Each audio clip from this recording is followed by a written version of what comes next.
نحمده ونصلي ونسلم على رسوله الكريم اما بعد فاعوذ بالله من الشيطان الرجيم بسم الله الرحمن الرحيم مولاي صل وسلم دائما ابدا على حبيبك خير خلق كلهم۔ دوستو، درس حدیث سبق نمبر 35 حضرت ابو ہریرہ رضی اللہ تعالیٰ عنہ سے مروی ہے، فرماتے ہیں کہ حضور علیہ الصلوۃ والسلام نے فرمایا کہ اللہ کا دست کرم بھرا ہے جسے خرچ کم نہیں کر سکتا، اس کی عطا پاشی دن رات جاری ہے۔ غور تو کرو، جب سے آسمان اور زمین بنا ہے تب سے کتنا خرچ فرمایا، لیکن اس خرچ نے اس کے دست کرم اس کے دست کرم میں کوئی کمی نہ کی۔ اس کا عرش پانی پر تھا، اس کے قبضہ میں ترازو ہے جسے بلند و پست فرماتا ہے۔ مسلم بخاری اور مسلم کی روایت میں ہے، یہ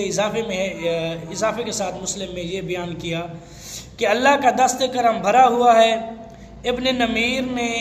ملان سہا فرمایا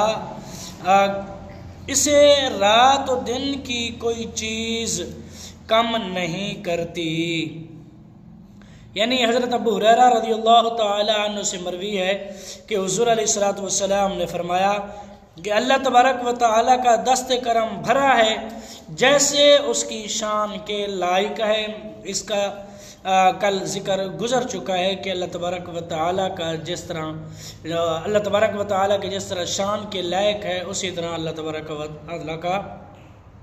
دست کرم بھرا ہے جسے خرچ کم نہیں کر سکتا، اس کی عطا پاشی دن رات جاری ہے۔ جب سے دنیا بنی ہے، دنیا بنی سے لے کر آج تک یا پھر قیامت تک، یوں کہہ لو کہ اللہ تبارک و تعالیٰ کے خزانے میں کمی نہیں آئے گی۔ اگر دن رات ہی خرچ کیا جائے تب بھی اس میں کمی نہیں آئے گی۔ اس کی مثال تفسیر میں بہت ہی عمدہ بیان کی ہے۔ تشریح کرنے والے نے فرمایا کہ جیسے سمندر کا پانی، سورج کی روشنی ہمارا علم خرچ کرنے سے گھٹتے نہیں، جنت کے رزق کا بھی یہی حال ہے۔ اگر سمندر کے پانی سے جتنا بھی بھر لیا جائے، سمندر کے پانی کا رخ کہیں اور طرف موڑ دیا جائے تب بھی اس کا پانی گھٹتا نہیں ہے۔ اور اسی طرح سورج کی روشنی دیکھ لیں کہ سورج کی روشنی پوری دنیا کو روشنی دیتا ہے سورج، پھر بھی اس کی روشنی میں کوئی کمی نہیں آتی۔ اسی طرح کہ جیسا کہ علم ہے، اگر انسان علم پڑھے پھر آگے پڑھائے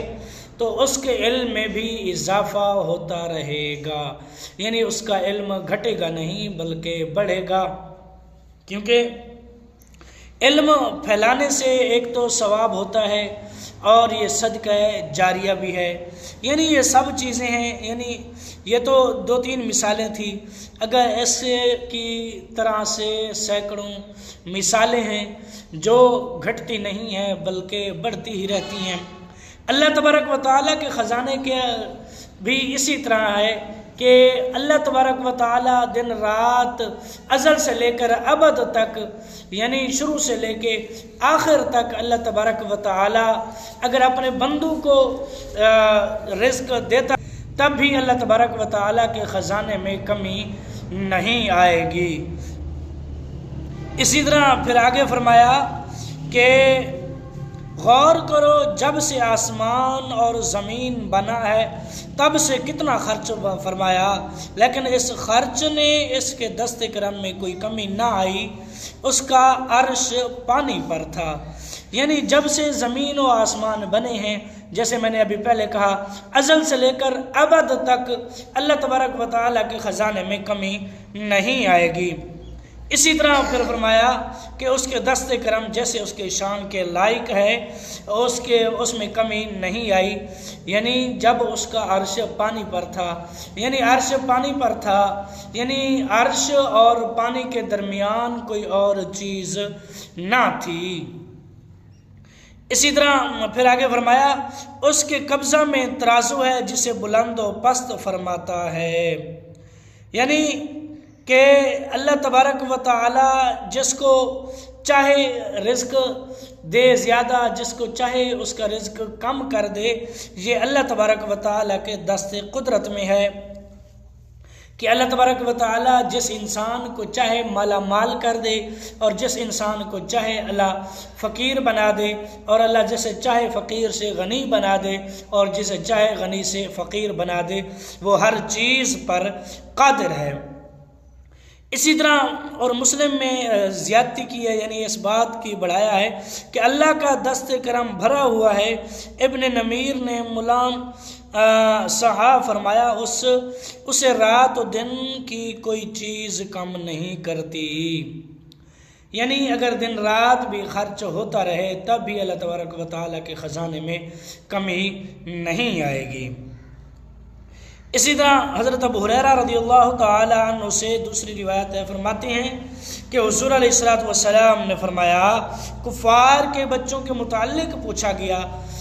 تو حضور علیہ السلام نے فرمایا رب جانے وہ کیا اعمال کرتے، یعنی حضور علیہ السلام سے پوچھا گیا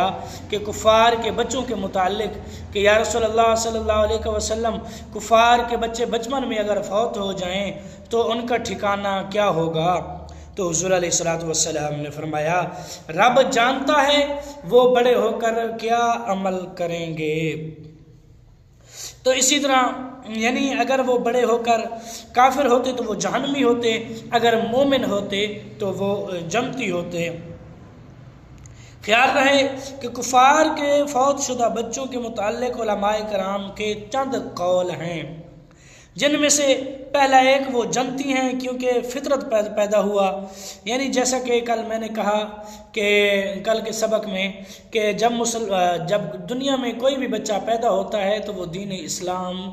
کی فطرت پر پیدا ہوتا ہے، یعنی وہ بچہ مسلمان ہی ہوتا ہے۔ آگے وہ اپنے ماں باپ کو اپنے دوست احباب کو دیکھ کر وہ اپنی فطرت تبدیل کر لیتا ہے، اگر مسلمان ہو تو اس کے والدین یا دوست مسلمان ہو تو مسلمان ہو جاتا ہے، اگر اس کے ماں باپ یا دوست احباب غیر مذہب ہوں تو وہ اپنے والدین کا مذہب اپناتا ہے۔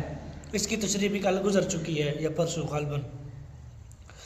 پھر فرمایا کہ دوسری یہ کہ وہ جہنمی ہے کیونکہ اپنے ماں باپ کے تابع ہو کر، یعنی اس کی تفسیر بھی پہلے گزری ہے کہ کیونکہ وہ بڑا ہو کر اپنے ماں باپ کو دیکھتا کہ اس کے ماں باپ کون سے مذہب پر ہیں تو وہی مذہب اپناتا، تو اسی لیے وہ جہنمی ہوا۔ تو تیسرا یہ کہ وہ اعراف میں رہیں گے کیونکہ اس کے پاس شرعی ایمان یا کفر نہیں، یعنی نہ ہی تو وہ ایمان لے کر آیا تھا نہ ہی تو وہ کافر ہوا تھا بچہ، تو لہٰذا وہ درمیانی جنت اور دوزخ کے درمیان ایک جگہ ہے الاعراف، وہ وہاں رہے گا۔ اس کی تفسیر بھی پہلے گزر چکی ہے، میں اس کی تشریح بھی کر چکا ہوں۔ تو ایک اور بھی ہے کہ ان میں توقف کرو کیونکہ دلائل مختلف ہیں، یعنی خاموش رہو کیونکہ دلائل مختلف ہیں، جہنمی ہونے کے دلائل ہیں، دوزخی ہونے کے جنتی ہونے کے دلائل ہیں اور اعراف میں جانے کے بھی دلائل ہیں، لہٰذا علماء کرام فرماتے ہیں کہ خاموش رہو تو بہتر ہے۔ تو اسی طرح پانچواں وہ بڑے ہو کر جیسے ہوتے ان پر وہی حکم جاری ہے، یعنی چونکہ کافر ہوتے لہٰذا وہ جہنمی ہیں یا مومن ہوتے لہٰذا وہ